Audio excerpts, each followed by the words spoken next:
Today we had to do something that I'm not really looking forward to do, but I feel that it's inevitable and it's better to do it as soon as possible.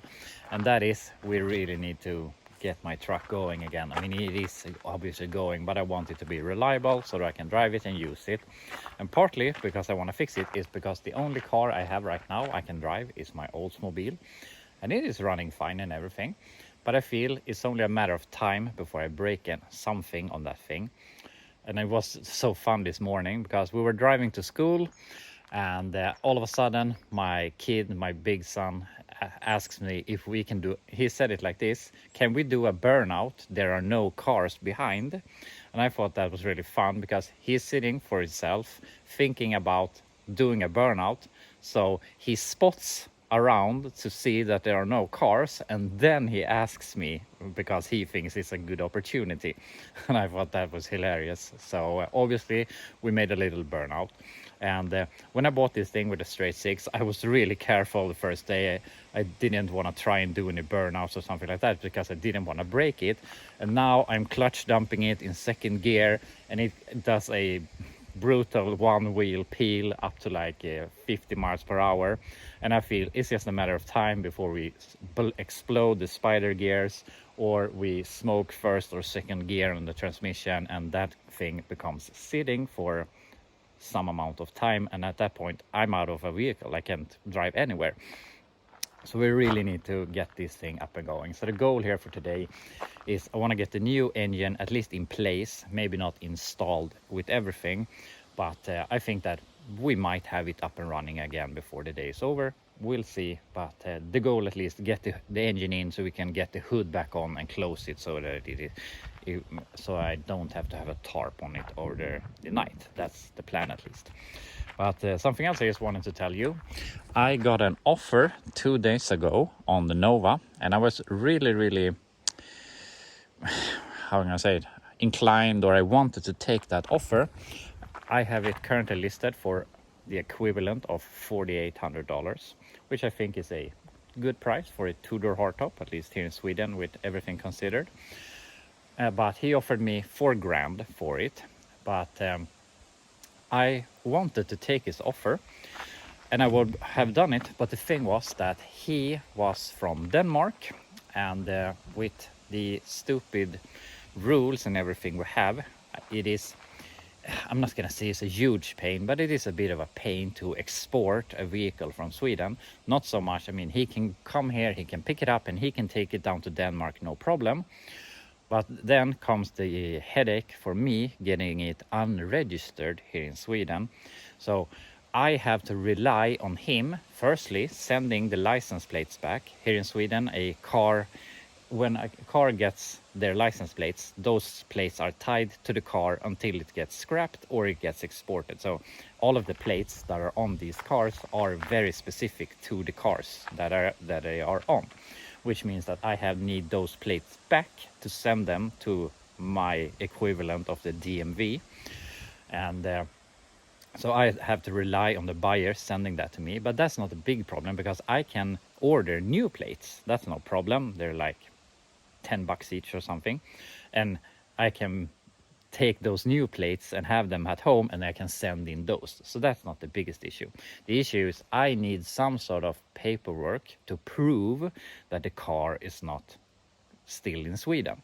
And with that, I need paperwork from the buyer, like import paper, some sort of import papers or registration papers that the Danish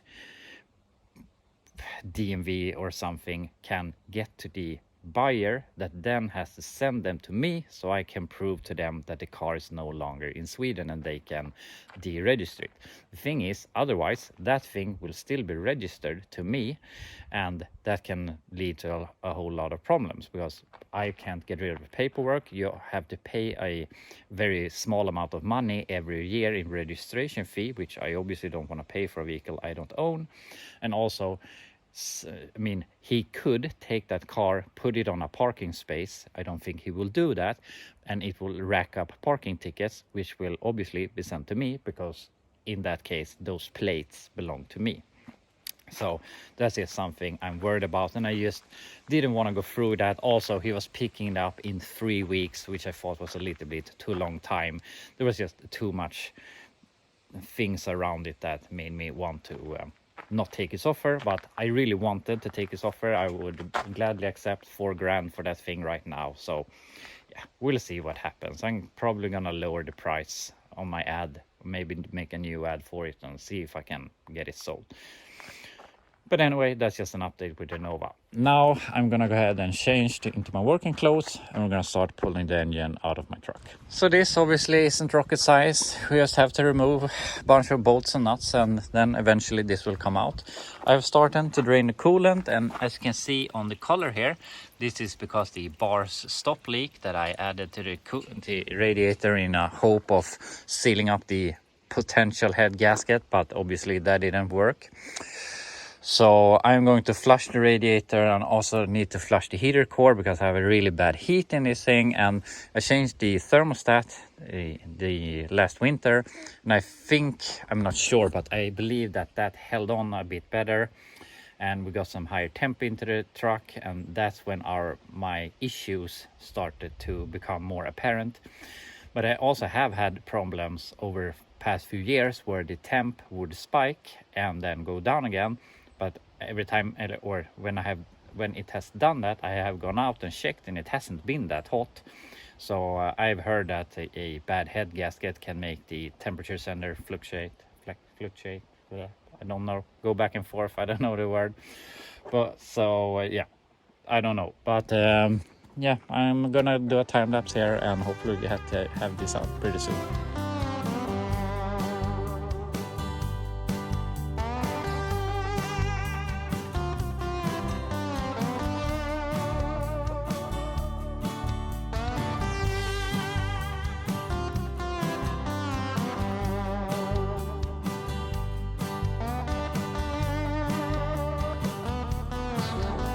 Done a lot of wrenching here. We have been working for like 3 hours, and I don't think that we will have that other engine in here in the next 3 hours. And it's just so much stuff around the engine, and also all of the bolts are very rusty and are going really, it's really hard to get them out.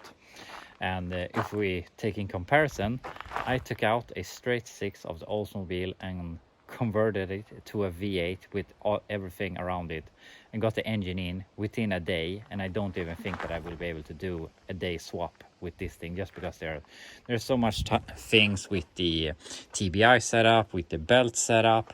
And my biggest problem I've had here that takes a very long time is that we have these bolts for the transmission going into the engine, and the problem is they have this stud on the other side which has a lot of brackets.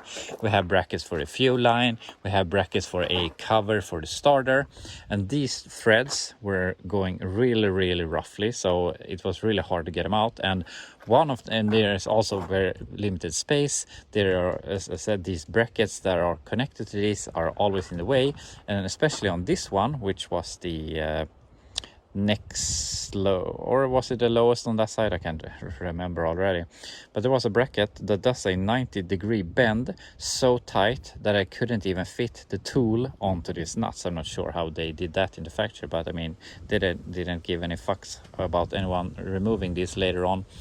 So yeah, that was a pain, and that's why the nut is all busted up.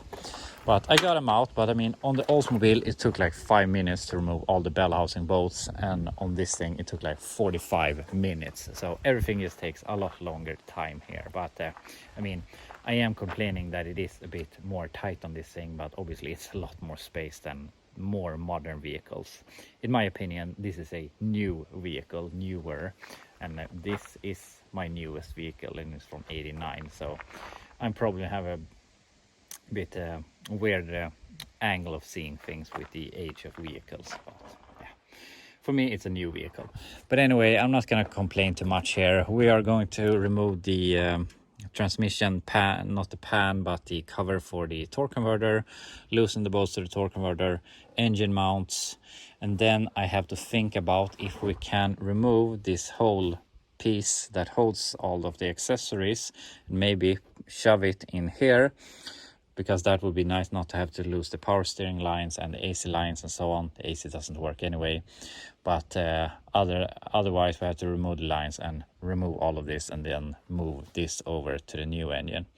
So we'll see which way we end up going, but yeah, it's just more bolts to loosen, I guess. Got some more progress here, and we are basically done to lifting the engine out. I have loosened the torque converter, I have removed the engine mount bolts, and the last bit of wires for the starter. I'm gonna loosen that and ground strap, I remember right now.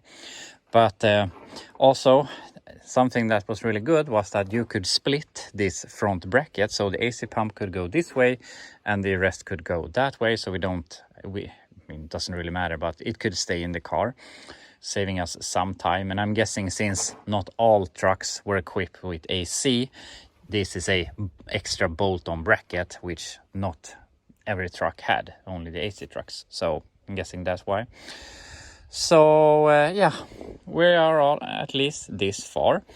And something I gotta say, I have never removed this engine from the truck. I have never done anything internal to it, but I've done a bunch of stuff around it. I've changed the distributor, I have changed the alternator, I have changed the starter because it was made a short in itself and was about to start a fire. And yeah, I've done a bunch of work. I changed the headers because the exhaust, log manifolds were really rusty, so they broke. So I've done a lot of stuff around the engine, but nothing to the engine in itself. Also, something that I realized is that we need to reuse the water pump, so maybe I should have bought a new water pump. It's still working good, but I mean, obviously it's a good thing to change while we're at it. Also, I've been thinking about changing the motor mounts because I always felt that this is running has hard running. I'm not sure how to describe it, but it doesn't feel super smooth. So I'm just thinking maybe it's the motor mounts, but I guess we can check them when we have removed the engine. So yeah, maybe I should buy some stuff, which obviously will delay us at least a day, so we'll see. But something else I forgot to show you is the spark plugs, and I put in these spark plugs 5 years ago. So I mean, maybe I should have changed them earlier, but also I think a set of spark plugs should last 5 years. And this is the passenger side, and this is the driver side, and 1 through 4th equally. And what I think is the most interesting is that these are very sooty black, and these are more of this brownish color. So the different banks have been running differently. And on this spark plug number 2 on the passenger side, we see that this thing has burnt off or broken off or something. So here might be an issue, but also I think this spark plug looks like it has rust water on it. And obviously I know that my water in the radiator has been very rust brown, so I'm not sure if that has something to do with it. But obviously they're not good anymore, so I mean, I wasn't going to put those spark plugs back in, but we really need new spark plugs either way. But yeah, this is taking way too long, so I'm just gonna go ahead, hook up a chain and start yanking this thing out of here. We have the engine out here, and this has been a major pain. I never thought that it could be so much trouble getting a small block out of a GMT 400, but there was, and I'm gonna explain here, because the thing was, I mean, when you're removing the engine, you have to lift it up so that these are the engine mounts, so they can clear the rubber mount so that you can push the engine or drag the engine forward. But the thing was, the transmission was hitting the transmission tunnel before these cleared here. So I had to remove these from the engine with the engine lifted up so that I can then lower it down to wiggle it off the transmission and then eventually get it out to the engine bay. So yeah, as I thought that we would have this engine in today, maybe not running, but I barely got it out, and we still have a lot of work to do with stuff around the engine and so on. So I'm gonna be happy if we can be done with this engine swap by the end of the week. So yeah, we'll see what we can accomplish. And I haven't really found any issues with the engine. I thought when I pulled the spark plugs that we would see some one specific plug being very clean or something from a head gasket, but I haven't found that, and I'm not really sure if if the engine is pulling water since it's not blowing so much smoke. But other than that, I can't figure out where the water is going. So it has to go somewhere, and it's not going on the ground, it's not going in the cab, so it has to go out the exhaust. It just has to. But we're gonna pull the cylinder heads someday and see if we can see any more indication of what has happened. But it is worn out. I have checked into the exhaust ports, and the valve stems is leaking a lot, so it's very oily on the valve stems. And yeah, I mean, it has gone pretty far, and I have driven it pretty hard, revved it high, pulled a big trailer and everything. So it's tired, it's worn out, it needs to be replaced eventually anyway. So yeah, I think it's a good call to do this now. So yeah, that's where we're at. But as I said, my goal right now is we're gonna have this thing running and driving by the end of the week. But other than that, not this weekend, but the weekend after that, there is a big off-road gathering here in Stockholm where I live. And it's a 2-day, what can I say, 2-day meetup where they drive in the woods.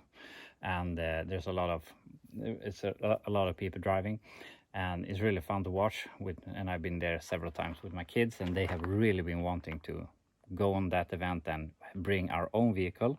So I'm considering right now, if on Monday, if the truck is done, we're gonna try in 1 week make that drivable enough so that we can take it on a trailer to that event and drive it. I'm not gonna do an extreme off-roading, but some off-roading with my kids, and yeah, just have fun. That's my plan right now. So we'll see. I mean, I should be welding on the El Camino, but also I started this channel to do what I thought was fun, and right now I don't think the El Camino is super fun, and it might as well just be in the garage. So that, I mean, we could just work with the Blazer if we think that's fun, and then another day we can do something else. So that's my reasoning right now. So we'll see, but as I said, the truck really needs to get done first. So yeah, didn't go as far as I thought today, but there's a new day tomorrow. Hopefully we can have the new engine in by then, so we'll see. But anyway, I'll be back tomorrow and see what progress we can make.